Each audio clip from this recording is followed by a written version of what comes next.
Okay, we have our hard drive cloned. So what we're going to do right now is we're going to make sure that our cloned hard drive is fully operational. For that, what we're going to need to do is disconnect our primary hard drive and plug in the clone into primary.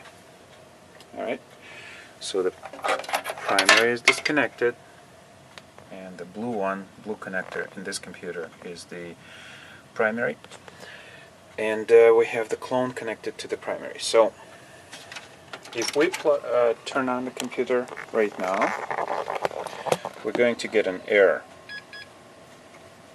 Not that one. That one's complaining that there isn't a second hard drive installed. Oops, not that one. That's our backup problem. We don't need that. We're just going to reboot. And since this is a Windows 7 computer, we are going to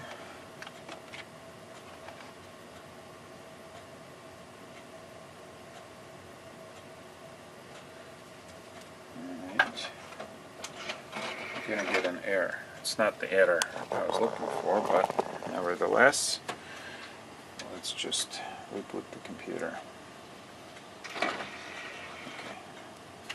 I hope that this isn't a bad hard drive.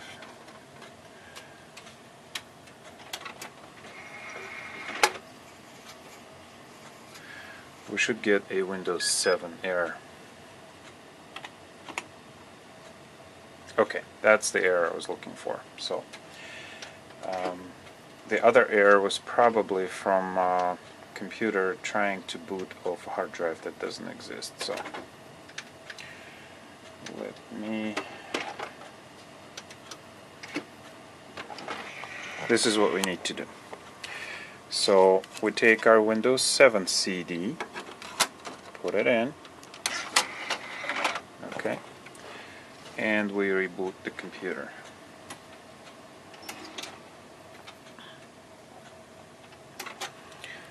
So there isn't anything that I need to show on the hardware itself.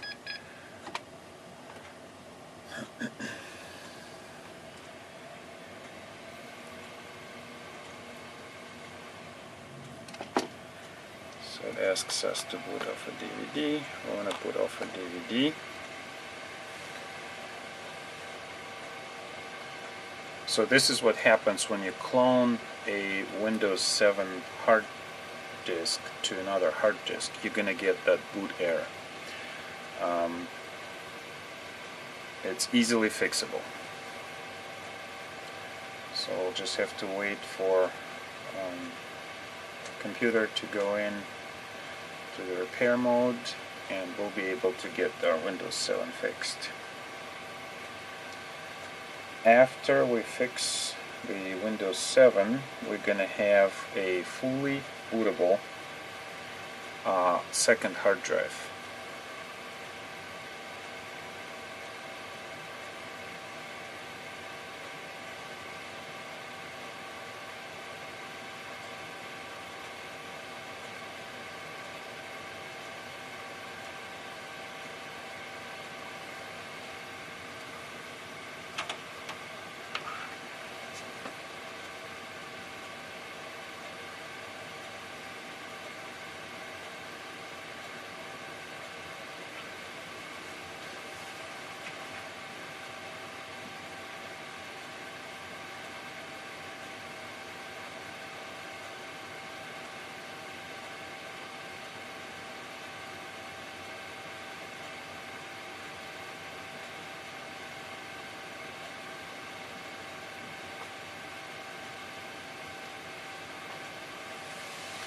So this is just a little bit time consuming to wait for the system to boot up,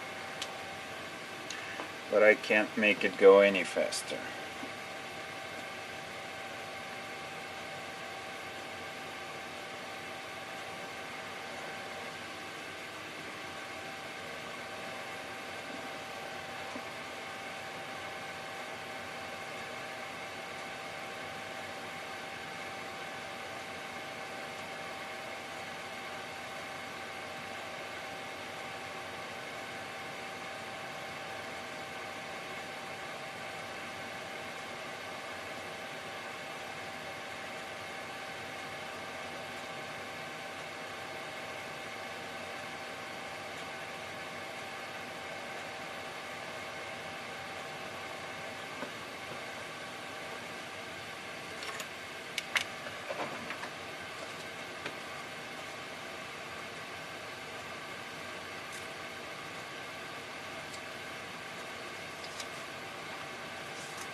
just fast forward to where we have the system loaded.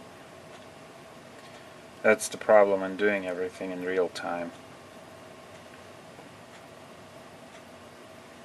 A lot of waiting games.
Alright, some movement there.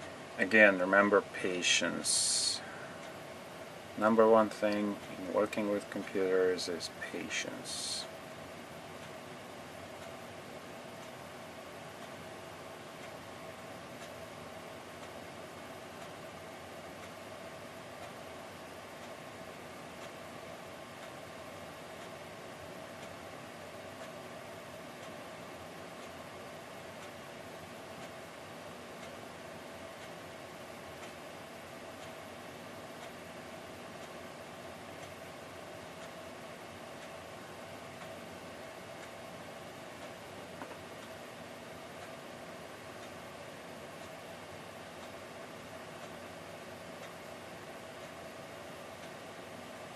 Windows XP was a little better in this respect. It was going in faster.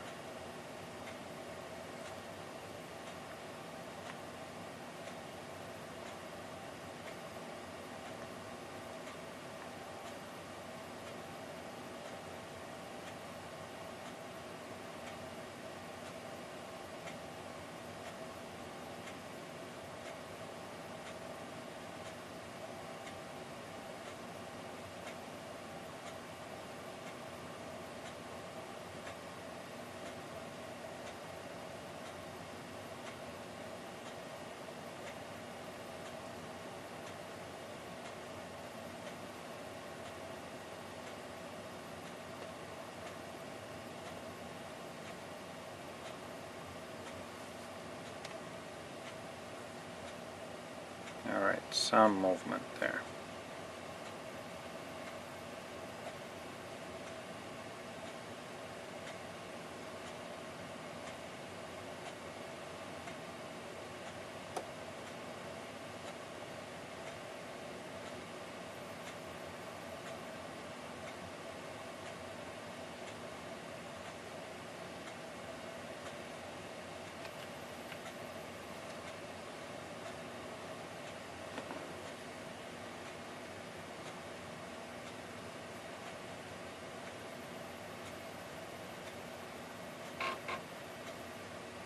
Alright, so we go to English, and then we want to do the repair your computer.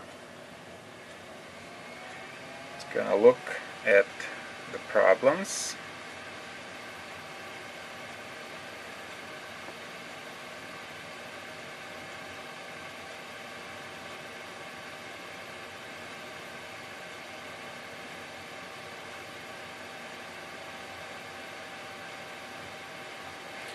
Repair and restart. That's all that needs to be done. So now we pull our trusty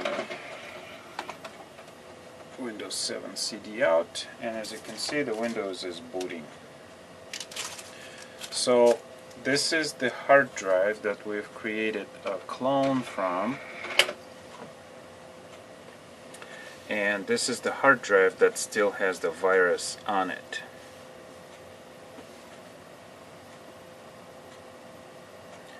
So after it boots, we're going to get our virus on here.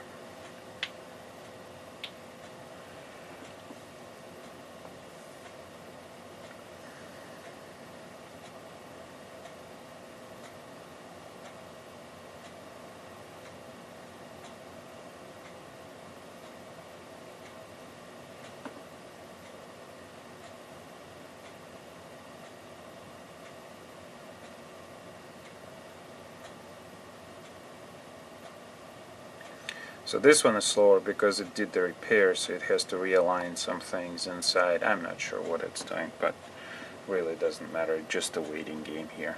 So at this point we're gonna get our virus prompt, and we can safely turn off our computer, reconnect the original hard drive, and start working on removing the virus.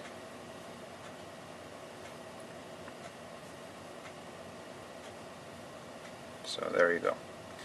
I really don't need to see anything else on here, so I'll be reconnecting the hard drive, and we're going to start removing the virus. So let's wait for it to boot up completely.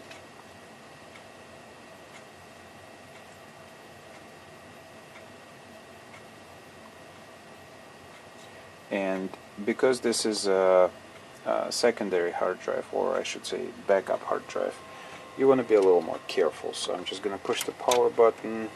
We're going to shut the computer down. And this virus, as you can see, it's basically an overlay. It runs the computer in something called kiosk mode. It's similar to what you see in airports. When you do the ticket counters, when you go to the ticket counters. So it basically forces computer into a very specific operation where it doesn't allow access to the system. I'm sure most people have seen broken kiosks where you see the windows appearing. Alright. Just gonna pull the hard drive out. So that's the hard drive that has the virus. That's the computer right now with the virus, and we're gonna start fixing it.